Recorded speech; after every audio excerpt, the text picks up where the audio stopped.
Doc tiene el micrófono apagado. Gracias, profe, gracias, muchas gracias, gusto saludarlo y desde luego damos inicio, esperando que se sumen más compañeros. Gracias, el día de hoy tengo previsto que conversemos acerca de los llamados métodos cuantitativos de investigación que adoptan por nombre la observación estructurada y la revisión de documentos, la revisión de documentos. Bien, claro, son expresiones amplias, pero encuentran una fácil precisión. Podríamos decir que la observación simple, esta que se denomina no estructurada también, es un tipo de observación abierto eh, o abierta mejor, claramente libre para el investigador, en el sentido que esta observación le permite una exploración extensa, amplia, sin límites respecto de su objeto de investigación.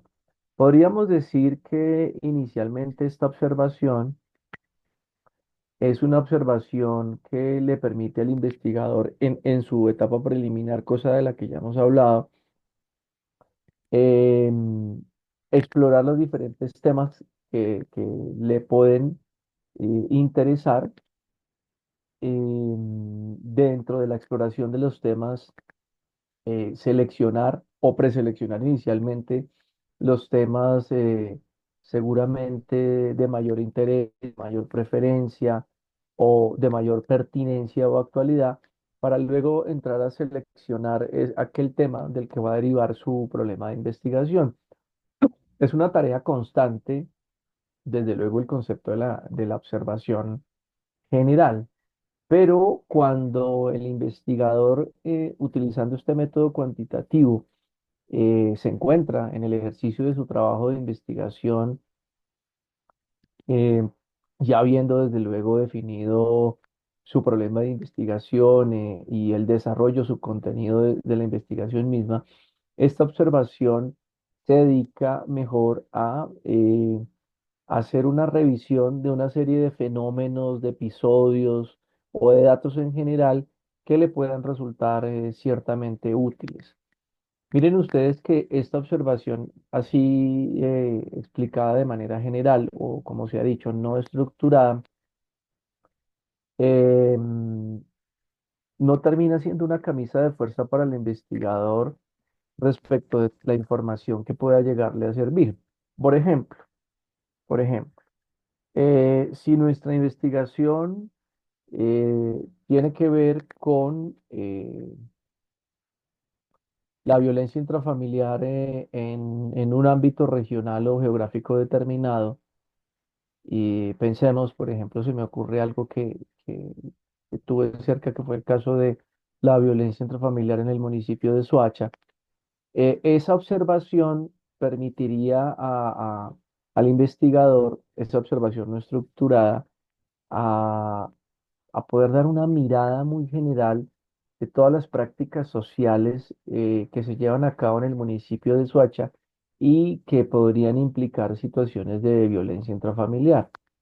Nos referimos, por ejemplo, a esas situaciones de violencia que puede presentarse en, eh, en las actividades lúdicas de las familias, por ejemplo, el fin de semana cuando deciden compartir en el parque, o la violencia intrafamiliar que se puede observar en general en los procesos conflictivos o en las comisarías de familia del municipio de Soacha, o la violencia intrafamiliar que se encuentra presente en los procesos de familia que cursan en los juzgados de familia de Soacha, que entrañan situaciones ciertamente conflictivas, o las situaciones de violencia intrafamiliar que se esconden o están detrás de audiencias de conciliación en centros de conciliación en Soacha. Es decir, observar diferentes contextos dentro de la investigación que estoy realizando para hacer una, pues, desde luego, observación bastante general. Si yo estuviera revisando en un espacio geográfico em, los comportamientos delictivos que se llevan allí. Pensemos que estoy observando un barrio de una localidad. eh, Tendría que seguramente en esa observación salir a la calle, hacer ese trabajo de campo y encontrarme con que hay una criminalidad que se desarrolla, por ejemplo, en la noche, en espacios de diversión, en espacios lúdicos, otra criminalidad que se puede llevar a cabo en ciertos espacios de importante concurrencia o masiva concurrencia de personas, que puede ser en el centro de esa localidad o en el lugar en donde están los establecimientos bancarios, o quizás en donde existen comercios que promueven la concurrencia de muchas personas. Eh, si se trata de la revisión mucho más precisa, por ejemplo, de la producción y expendio de sustancias psicoactivas, pues podría seguramente en esa observación general acudir desde luego a esos contextos físicos y geográficos que me permitirían una mayor observación del fenómeno, del fenómeno, para ciertamente acudir luego a otros métodos de la investigación cuantitativa. Lo que quiero decir en la observación es algo pues que resulta un proceso natural en nosotros, ¿no? Un proceso natural en nosotros en poder observar qué pasa en una sociedad, qué sucede en una sociedad frente a estas actividades delictivas. Voy a contarles algo. A mí me parece muy interesante. Yo hago algo que no sé si ustedes hacen, pero me parece muy interesante, me gusta, es cotidiano. Bueno, camino, me gusta caminar y bueno, también monto en la bicicleta. Pero en esas actividades que son de soledad, de caminar y de montar en bicicleta, hay una que también me parece muy interesante, de la que quiero hablarles, y es de sentarme a ver gente. No sé, suena muy particular esto que les digo, sentarme a ver personas, pero lo siento, se trata concretamente de, de observar lo cotidiano, de observar, de ponerme en contacto con la realidad. eh, Como una especie de observador, quizás desapercibido, desapercibido de las emociones particulares o de las actitudes de la gente, pero yo termino dándome cuenta que es imposible hacerlo. Me refiero a que me siento a ver cómo pasa una persona y termino tratando de auscultar qué está pensando. Entonces veo que está feliz, veo que está triste, veo que tiene prisa. Veo a alguien que está ansioso por llegar a tomar el transporte, alguien que quiere alcanzar el andén, otra persona que se nota que ha salido de su trabajo y quizás quiere llegar a casa. Pero esto me permite además elucubrar, ¿no? Que es básicamente crearme una serie de hipótesis con las que conjeturo qué podría querer esa persona. Claro, decía inicialmente que parece desapercibido, pero termino acercándome a las emociones de otros para ver qué está en la cabeza de los otros. Y la única manera de hacerlo en términos empíricos es observando su rostro, ¿sí? Es viendo su rostro, y desde luego es la ventana de sus emociones, ¿no? Que me muestra si hay alguien que está triste, que está llorando, si está enfadado. Incluso a veces noto que hay personas que quizás no quieren su trabajo, que están muy agotados, que tienen mucho cansancio, que les hace falta hablar con alguien, etcétera, y me pongo a pensar en todo ello, en todas esas emociones. Y claro, creo que yo termino por interiorizarlas en ocasiones y querer eh, sentirme pertinente con ellas en el sentido de poder compartirlas, ¿no? Como que también son mías y decir yo también he sentido eso y hay días en que quiero esto o no deseo esto o lo rechazo, en fin. Y les cuento este ejemplo de algo que parece bastante superficial de pronto. Creo que para mí no lo es muy interesante y a la larga es bastante enriquecedor. Y es la observación. Voy a eso, a la observación que uno puede realizar de todos los contextos y de los fenómenos. Somos seres sociales y terminamos dándonos cuenta que nos relacionamos con otros, que estamos junto a otros, que interactuamos con otros. Miren que lo interesante incluso de todo ello es que esta es una observación, si se me permite volverlo a decir de manera desapercibida, que no está comprometida con la identidad y el conocimiento directo de alguien. Y eso es llamativo, porque veo otros que realizan todas sus actividades cotidianas, sus rutinas, sus quehaceres, sin que yo los conozca. Y eso favorece el que yo pueda lucubrar, ¿no?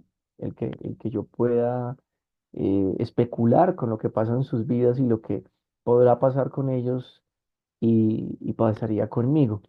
Hay un poema de Gonzalo Arango, el conocido poeta nadaísta, que se llama Los que vienen por morir y tiene una escenita muy semejante a la que yo les cuento, donde él habla de que hoy me senté en la carrera séptima a ver pasar la gente y a ver sus rostros y todo lo que sucedía y remata diciendo, eh, me entristezco por ellos porque sé que van a morir, como yo voy a morir, ¿sí? Mañana nos espera el fin, nos espera la muerte. Todo esto, perdón que haga un paréntesis así, que creo que es interesante, creo que nos permite ser observadores, ¿sí? Nos llama a ser observadores, nos convoca a la observación, nos invita a la observación, que es algo que en ocasiones resulta sencillo. Esto que les estoy contando se lo conté hace un tiempo, hace unos años, a un colega de la universidad, a otro profesor, y le contaba eso, le decía, mientras usted llegaba eh, a nuestra cita para conversar, yo hice este ejercicio y me pareció interesante. Él decía, pero ¿eso para qué? O sea, ¿en serio? ¿Está bien?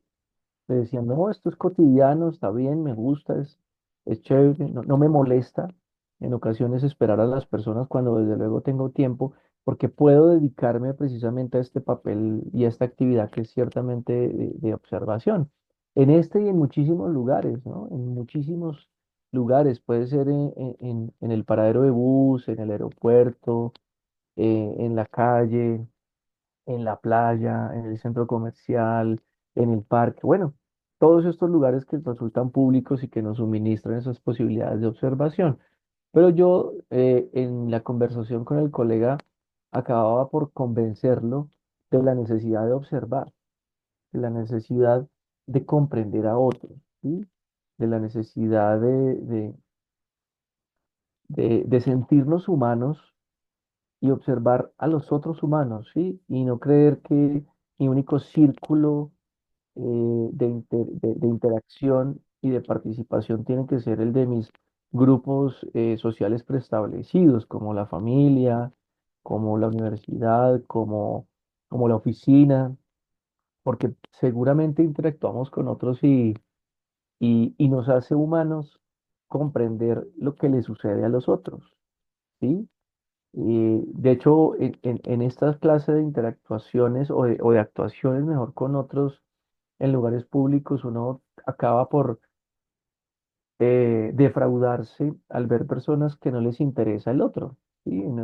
En su particular actitud individualista, ¿no? Y por supuesto egoísta, porque parece que no les interesa el otro y no les importa que alguien de pronto tenga un llanto y quizás esté necesitando ser escuchado, o no les interesa que alguien esté en ese momento preciso sufriendo, o alguien que de pronto está expresando su alegría y que está esperando simplemente un reconocimiento, ¿sí?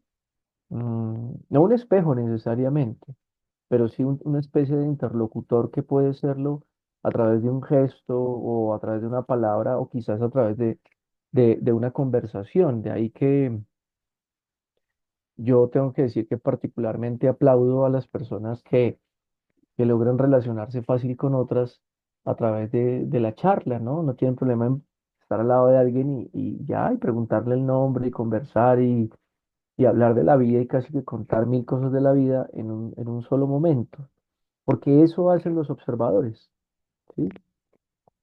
Quieren reflejarse y verse ciertamente en el otro, sin tener que reparar en las edades, en la condición socioeconómica, en las necesidades o a veces en las emociones que no estamos compartiendo o en las que no, con las que no coincidimos con otros. Esa observación nos permite enriquecernos. Y si hablo de una observación en lo cotidiano, ¿cierto? En lo cotidiano, como esto tan cotidiano de observar a otros en la calle, pues pensemos en la observación en el ámbito de la investigación, en eso que pasaría cuando observamos, ¿sí? Eh, si yo soy un investigador en derecho penal, si lo soy en criminología, si lo soy en política criminal, y entiendo que mi método es mi método es el cuantitativo y entiendo que mi investigación está allá afuera. ¿Cómo no voy a ser un observador? ¿Cómo no voy a cumplir con ese trabajo de campo, que es un trabajo importante? Lejos aún, quiero decirles, de la investigación estructurada. Quiero decir, de observar qué sucede. Preguntémonos, por ejemplo, por esos investigadores sociales que se han encargado de la investigación del conflicto, ¿sí? Ya sea los que les he nombrado y que se ocuparon en su momento de la violencia bipartidista de los 40 50 60, de quienes se han ocupado, por ejemplo, de la violencia narcoterrorista de los 80 o de quienes se ocuparon de las dos etapas del paramilitarismo finalizando los 70 y, y su auge durante finales de los 80 y los 90. Estos investigadores, no obstante su pertenencia a centros de investigación o no pertenencia, sino su interés personal, estuvieron afuera, llegaron al terreno y tuvieron que inicialmente hacer una observación general. Es muy difícil pensar que uno llegue a hacer una observación de esta naturaleza sin preconceptos, porque se tienen, ¿no? Ya hay noticias, ya hay datos. Pueden ser los datos de prensa que ya venimos recogiendo, pueden ser los datos noticiosos que- con los que se carga, la formación académica misma, desde luego, que es bastante útil, pero no quiere decir que estos preconceptos llenen en su totalidad la observación. Por el contrario, estos conocimientos han de servir como, como instrumentos que mejoran la inquietud del investigador. ¿Sí? Una inquietud por saber el comportamiento de algo, el por qué, quiénes están allí, cuáles son esos protagonistas, cómo se desarrollan esos fenómenos, cómo reacciona la comunidad, por ejemplo, si hablamos de los casos de los delitos, eh, en realidad quiénes son todos los grandes protagonistas de estos hechos de violencia, por ejemplo, quiénes experimentan las mayores emociones, los miedos, los recelos, eh, quiénes detentan intereses económicos, quiénes son las autoridades allí, en fin. Miren que estamos pasando a un a un escenario casi que teatral de actuaciones donde tenemos que determinar cuál es la trama que está detrás de ello y quiénes la protagonizan. Y para eso necesitamos ser observadores. Y un observador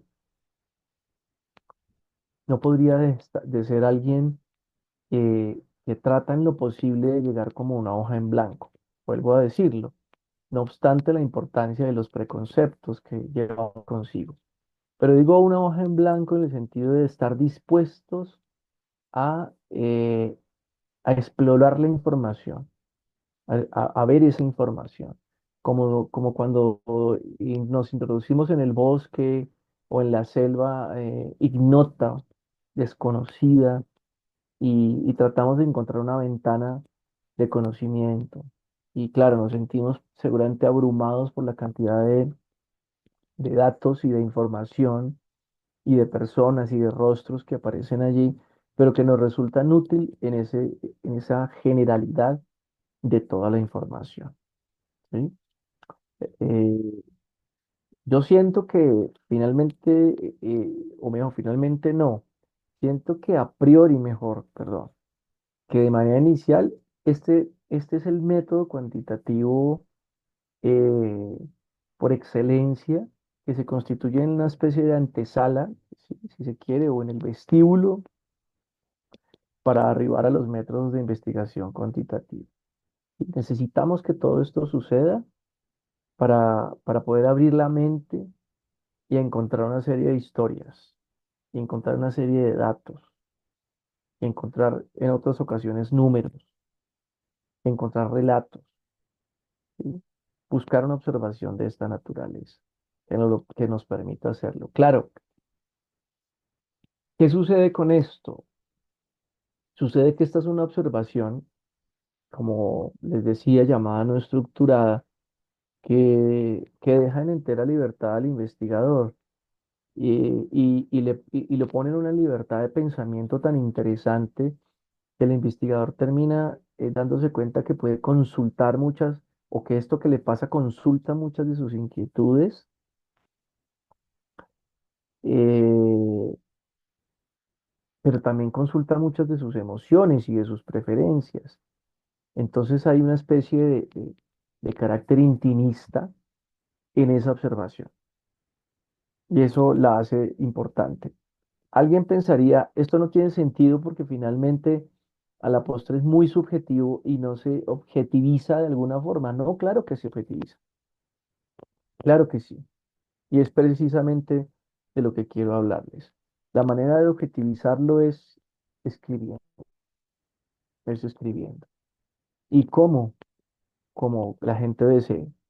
Yo soy un fanático de la escritura a mano, del manuscrito. Eh, Me parece maravilloso el manuscrito. Creo que cognitivamente ya están demostrados todos los beneficios de escribir a mano. Y por eso ustedes han notado que muchos investigadores aún eh, cargan con su cuaderno. Cargan con su cuaderno, su lápiz o bolígrafo, lo que les guste más. A mí me gustan los lápices, me gustan mucho. Es un invento que aún no ha cambiado y espero no cambie. Me gusta el papel y sirve porque vamos tomando notas de lo que sucede. Claro, el computador está bien también, el ordenador está perfecto. Pero lo interesante es que el investigador es alguien que a partir de esta observación recoge experiencias como cuando alguien recoge sus experiencias de viaje, como en el cuaderno de viaje, ¿cierto? En donde recogemos nuestras experiencias como en una especie de diario, ¿sí? Y las recogemos de la forma más espontánea posible, ¿sí? Tratamos de escribirlo de manera espontánea. Muchos hacen esto, muchos hacen esto. Por ejemplo, los reporteros hacen esta tarea, recogen esos datos. Los investigadores criminalísticos hacen esto, los detectives hacen esto. Y también, desde luego, los investigadores sociales. Recogen esa información, la llevan al papel, toman una serie de noticas, de datos que son íntimas, que son nuestras, son nuestros papeles de trabajo, pero no alcanzamos a imaginar lo importante que puede ser ese manuscrito fruto de la observación. No alcanzamos a imaginar. Incluso tiende a nutrirse cada vez más. No sé si a ustedes les pasa, pero sucede que si uno está adelantando una investigación sobre un tema, o incluso puede estar en una etapa bastante seminal, inicial, respecto de una investigación, ahí o más adelante, no importa, cuando uno tiene estos temas en la cabeza, a veces se vienen ideas, ¿no? Pues no sé, a veces uno va caminando y dice, ¡pum! El bombillito se prende y hay una idea sobre esto que quiero investigar, o voy en el transporte y surge mi idea, ¿cierto? O a veces la gente le da esa chispa de genialidad de la que se hablaba de Picasso, que después de una siesta abre los ojos y encuentra que se prende el bombillo con la idea y de inmediato entonces uno debe tratar de abalanzarse a su cuaderno y copiar. Porque hay momentos de mayor lucidez entre nosotros que están acompañados de tranquilidad, de sosiego, donde esas ideas parece que se reflexionan mejor y qué bueno copiarlas para no olvidarlas, ¿sí? Porque la manera en que fotografiamos esas ideas, si se me permite esta palabra, y las llevamos a nuestro cuaderno,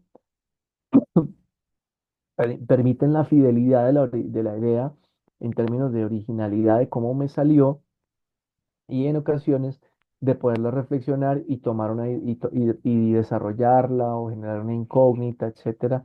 Incluso uno puede armar allí un problema de investigación, la parte de un índice de trabajo investigativo, en fin. Esto se hace de manera muy interesante y apelo entonces a ese ejercicio de ustedes de observación en sus actividades creativas. Miren que no solamente en la actividad investigativa académica, sino en todas sus actividades creativas. Eh, en el- Cuando se escribe un cuento, una novela, un ensayo de divulgación, en fin, muchas de nuestras actividades creativas van a requerir seguramente de ese ejercicio de observación. Este es un método esencial, lo dije, intimista, subjetivo, que puede objetivizarse, que puede plasmarse, volcarse en un manuscrito, que puede seguramente organizarse mejor, seguro, pero que nos va a permitir proyectarnos frente a nuestra investigación y frente a otros métodos llamados métodos cuantitativos. Ahora sí hablemos de la observación estructurada. Claro, la observación estructurada responde desde luego a una recopilación de información, a una recopilación de datos que nosotros utilizamos instrumentos. Ahí se dice que nosotros utilizamos instrumentos. Claro, hay una diferencia con la observación no estructurada porque no tenemos mayor, por decirlo así, infraestructura que nuestra aprehensión a través de los sentidos, que nuestro método empírico de simple observación, ¿sí? En cambio, en la observación estructurada, pues nosotros tendemos hacia la objetividad, sin duda alguna, y se afirma que podríamos ejercer un mayor control frente a a la información, ¿cierto? A la información que nosotros estamos recopilando, ¿cierto? O que vamos a recopilar y que nos va a resultar útil. Entonces, se habla de diferentes instrumentos en la observación estructurada.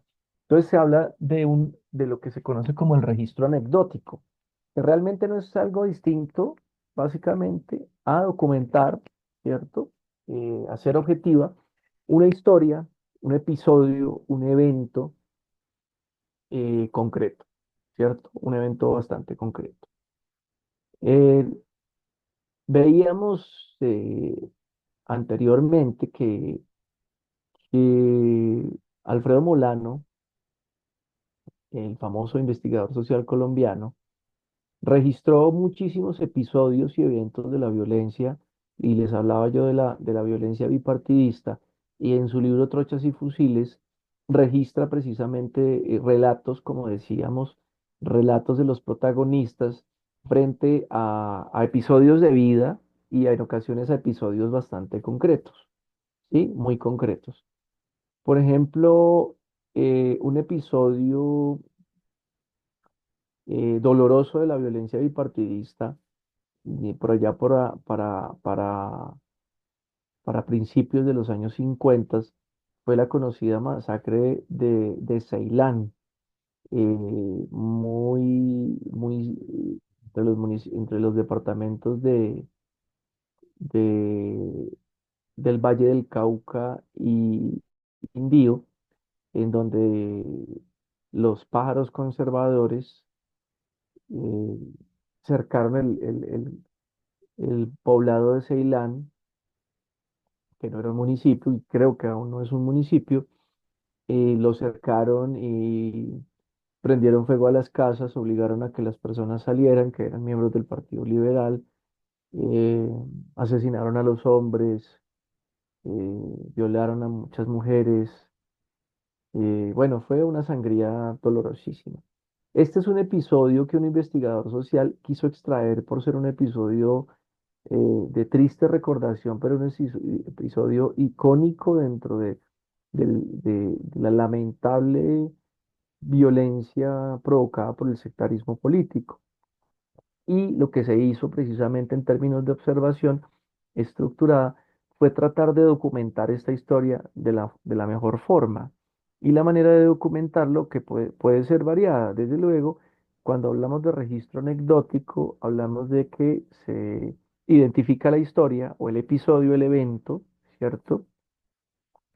Y puede obtenerse información de ese evento a través de la revisión de, por ejemplo, de ciertos documentos en concreto, a través, por ejemplo, del relato de personas que lo pudieron observar, que fueron seguramente testigos de excepción también, o de los protagonistas, ¿cierto? Y esto implica entonces lo que se conoce como un registro anecdótico que puede resultar, desde luego, muy interesante.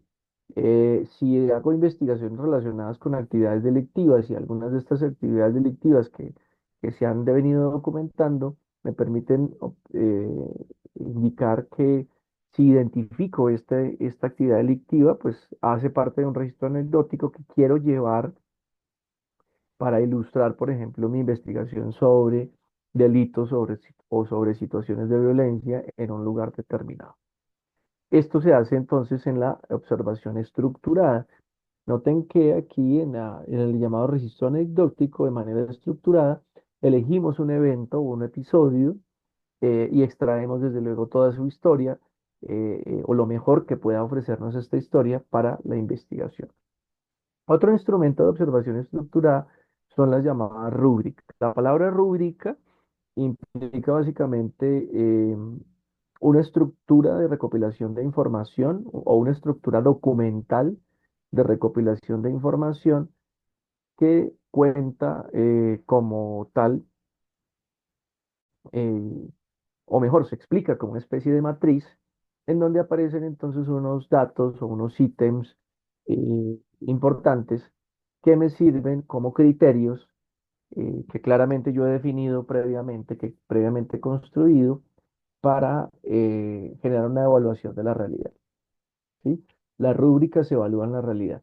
Nosotros en el ámbito académico utilizamos, y esto es propio ya de, digamos, de la tecnocracia no tan reciente, o más o menos reciente, de la tecnocracia pedagógica, utilizamos las rúbricas de calificación. Entonces, las rúbricas no son otra cosa que un formato para calificar, permítanme la sencillez en la explicación, y es un formato de calificación que tiene una pequeña matriz que tiene unos criterios de calificación que sirven para evaluar cosas.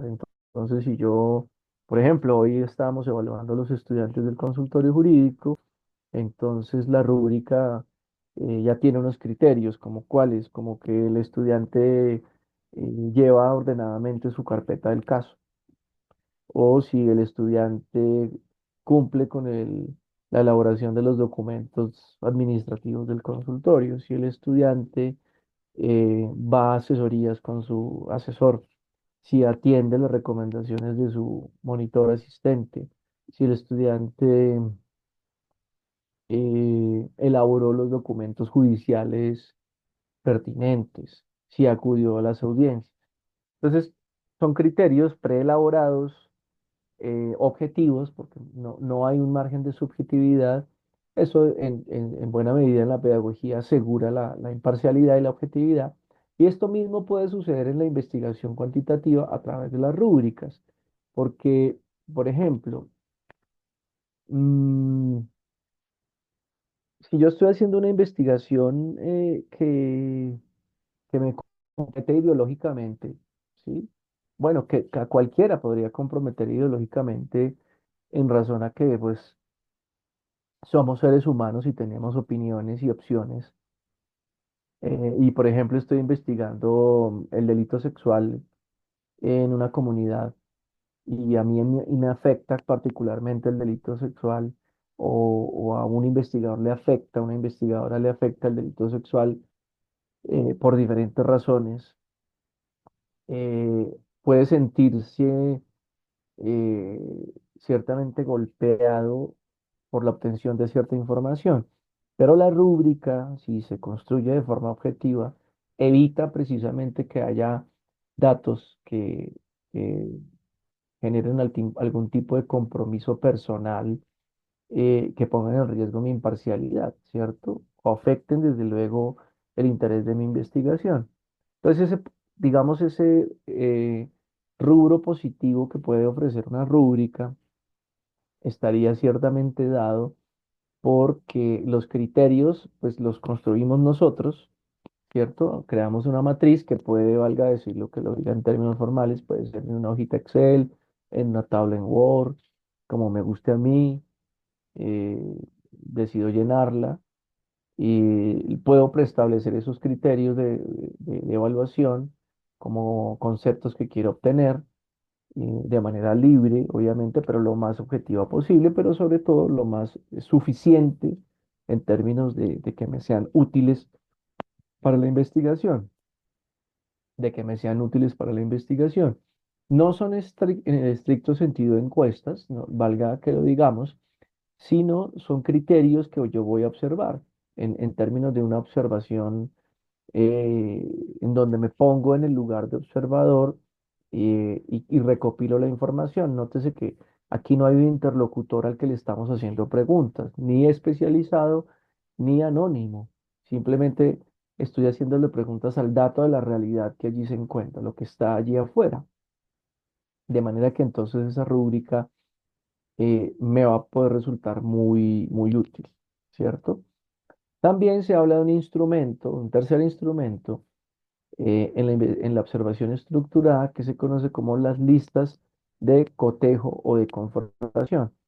Lo que yo hago básicamente, es que construyo una serie de preguntas que pueden ser cerradas a la manera, miren que aquí pareciera una encuesta, ¿cierto?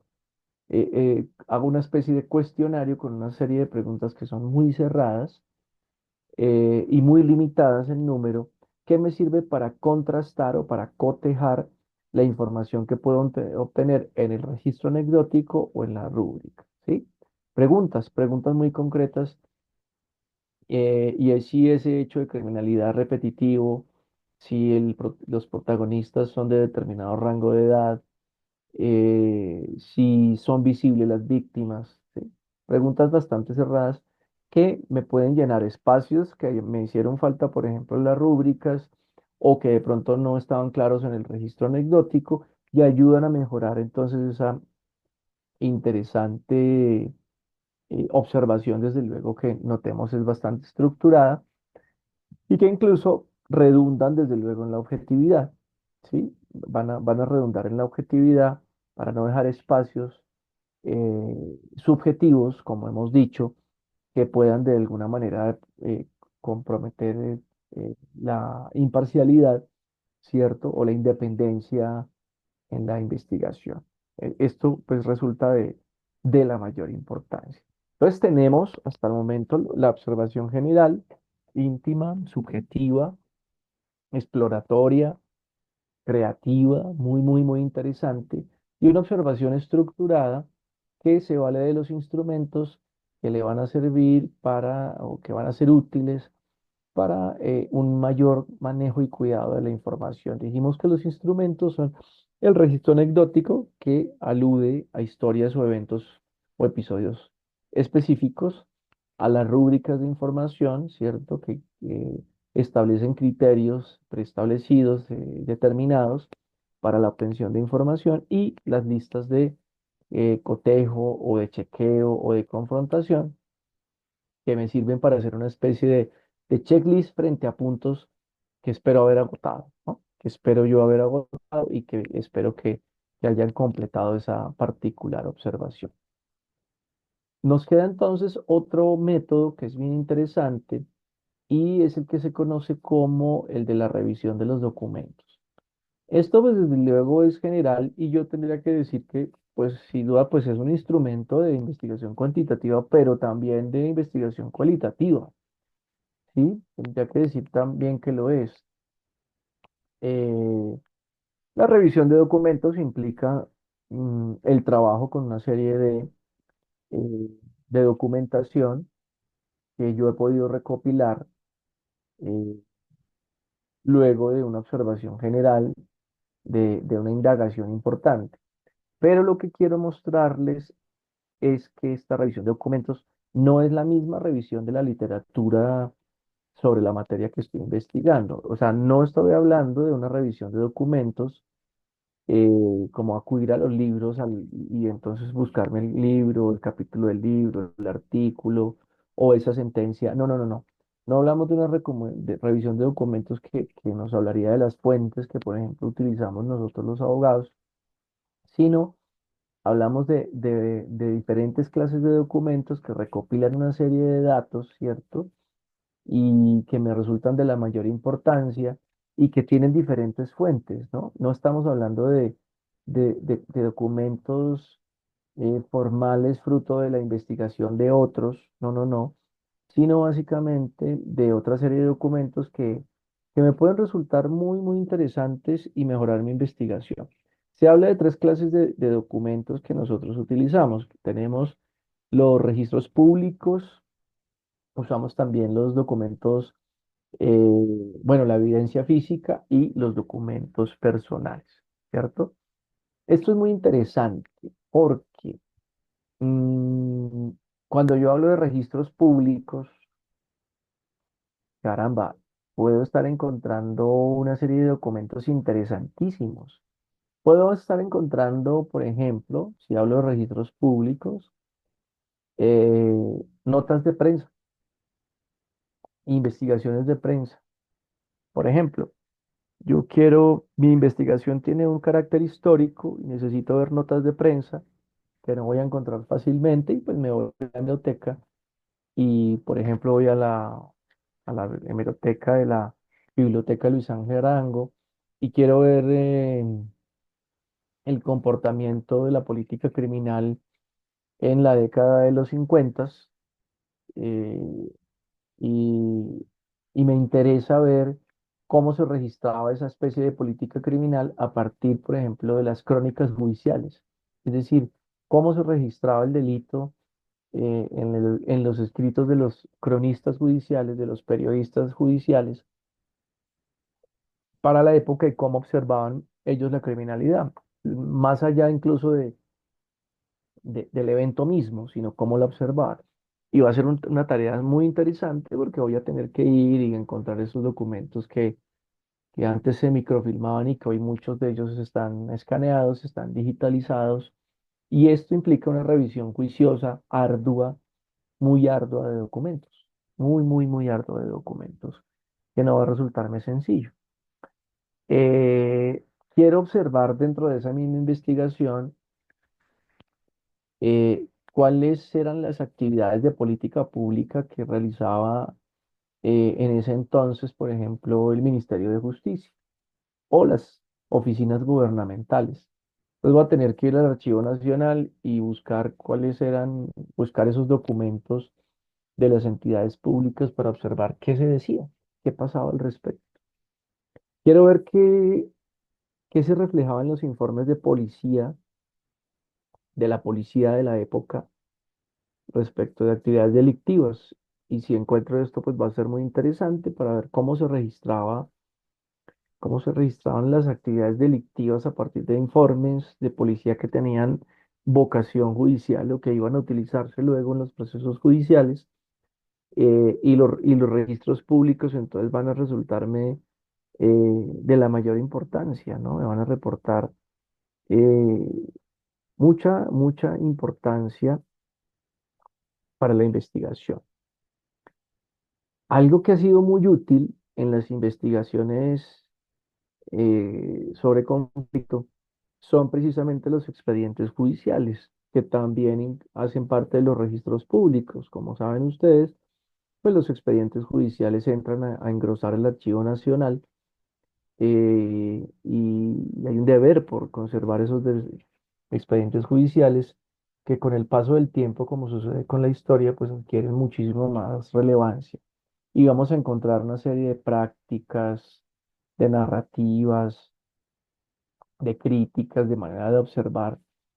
un conflicto concreto a partir de lo tan simple y particular que podría resultar un expediente judicial, a partir de autos, de una sentencia, de declaraciones de personas. Esto resulta muy interesante. Como les contaba, creo yo, el libro de la violencia en Colombia se valió, por ejemplo, de la revisión de esta clase de documentos propios de los registros públicos que fueran los expedientes judiciales, y de hecho las investigaciones en su mayoría sobre el conflicto bipartidista utilizaron expedientes judiciales, y esta fue una práctica que terminó replicándose en investigaciones históricas posteriores, como por ejemplo la del paramilitarismo, en donde se ha dado cuenta que los expedientes judiciales son de la mayor importancia, son ricos en elementos, ricos en información, eh, para esa investigación sociológica, histórica, desde luego, judicial, jurídica, perdón, porque aquí se reflejan datos que otros no pueden contar, que otros no habrían contado, ¿sí? Pues resultan de la mayor importancia como registros públicos.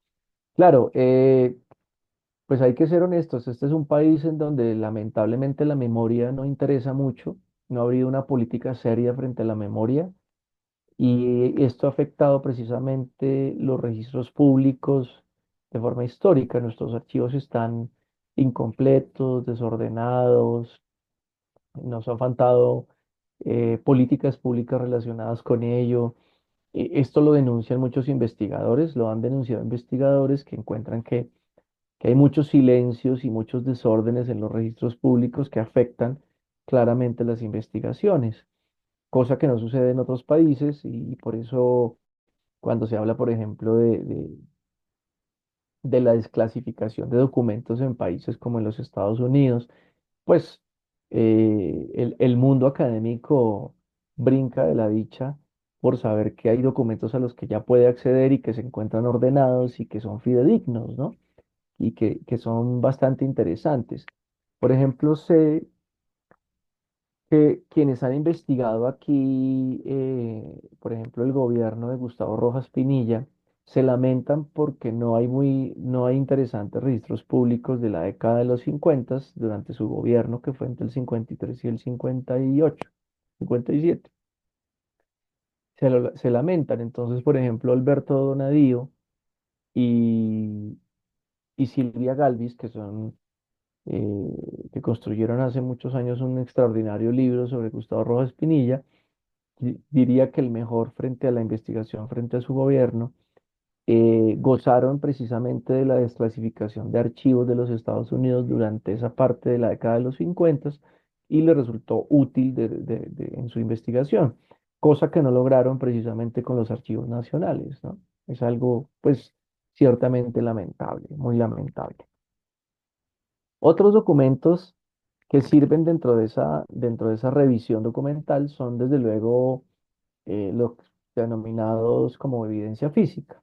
Se llaman evidencia física, pues desde luego documentos físicos, eh, a los que un investigador ha podido acceder a partir de otras personas, por ejemplo, que les los han suministrado, o a partir, por ejemplo, de organizaciones que no necesariamente son gubernamentales.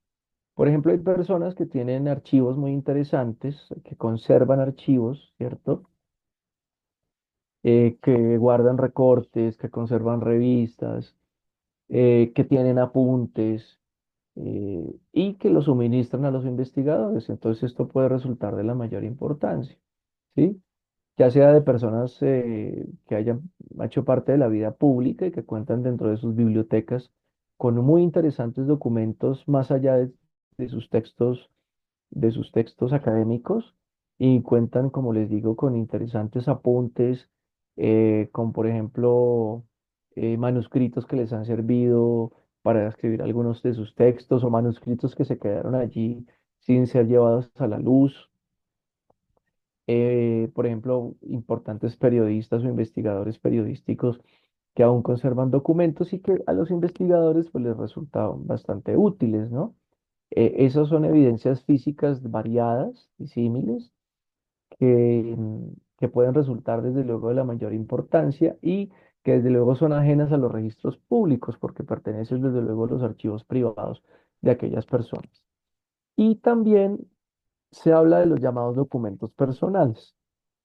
Claro, a diferencia de los documentos públicos, eh, pues son documentos individuales, personales, eh,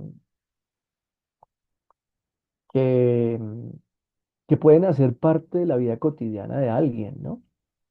De la vida personal de alguien. El otro día yo encontré que alguien estaba haciendo investigaciones sobre Jorge Eliezer Gaitán, sobre quien no se para de investigar, y hacían una investigación, eh, bueno, se ha hecho ya, pero no había visto esto, sobre las finanzas personales de Jorge Eliezer Gaitán.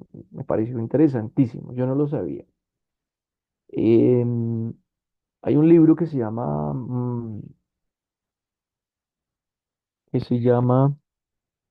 si no me equivoco, Mataron a Gaitán, de Herbert Brown, y Brown hace una investigación del Gaitán político, académico, jurista, eh, miembro de partido, orador, esposo, bueno, en fin, hace una investigación de muchos de sus ámbitos, pero nunca había observado una investigación respecto de su asunto financiero, ¿no? Patrimonial. Y les contaba que encontré que no sé de dónde lo obtuvieron, pero lo más seguro es que pudo haberse obtenido de la familia Gaitán, como un documento personal, y era básicamente mm, como un registro del presupuesto de compras y de gastos de Jorge Eliezer Gaitán. Entonces alguien mostraba pues, que hacía compras de flores y que acostumbraba a regalar flores a ciertas personas en la ciudad capital. Los gastos que hacía, por ejemplo, de compra de telas y los honorarios del sastre para la elaboración de las prendas, el gasto del mercado, en fin. Pero esto, pues, resultó, desde luego, para un investigador histórico, pues resultaba interesante para ver básicamente la cotidianidad y la intimidad de una persona pública para la época, ¿cierto?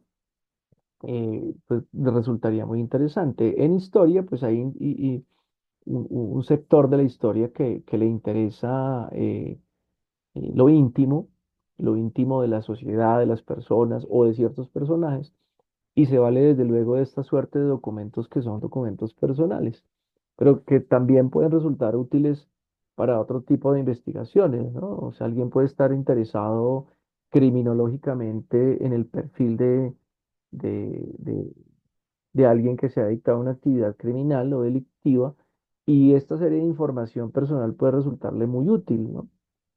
De la mayor utilidad. Las investigaciones que se han hecho, por ejemplo, al interior de las organizaciones mafiosas italianas, y que han revelado una serie de rituales y de prácticas de iniciación, son investigaciones que se han valido precisamente de documentos personales de muchos miembros de la mafia, que han conservado, por ejemplo, ciertos elementos o registros de documentos y muestran cuáles han sido esas dinámicas en la actividad delictiva. Y eso se obtiene, como hemos dicho, pues a partir de una serie de documentos personales que desde luego, eh, igual que pues la evidencia física, o igual incluso que los mismos registros públicos, como hemos dicho, pues no resultan de fácil acceso para todos, representan ciertas dificultades, eh, porque escasean, ¿no? Hay información que puede escasear, información que puede estar limitada, que puede estar clasificada, ¿cierto? Que tiene ciertas restricciones y que no permite entonces el desarrollo de esa actividad como y método cuantitativo de la revisión de los documentos. Esto resulta pues muy, muy interesante. Estos son entonces los métodos cuantitativos. Con lo visto hasta hoy, ya hemos hablado de los métodos cuantitativos o de investigación cuantitativa. La charla que viene voy a querer hablarles de algo muy interesante, y es el impacto que tiene la información o que podría tener la información cuantitativa en la sociedad, en las personas.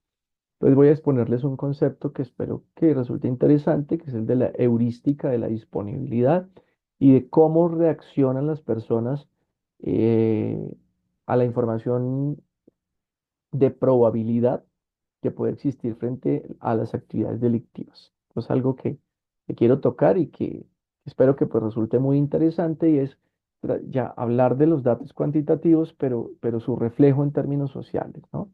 Quiero tocarlo desde ahí. Y bueno, espero que sea de luego de su interés. Bueno, con esto yo termino el día de hoy. Me alegra mucho saludarlos y nos veremos entonces en 15 días. Gracias a todos por escucharme. Muchas gracias, profesor Ricardo, como siempre, por su generosidad. Chao. Gracias, profe. Chao. Muchas Gracias, gracias, profe, muy profesor. amable. Gracias a todos. Gracias. Chao, chao.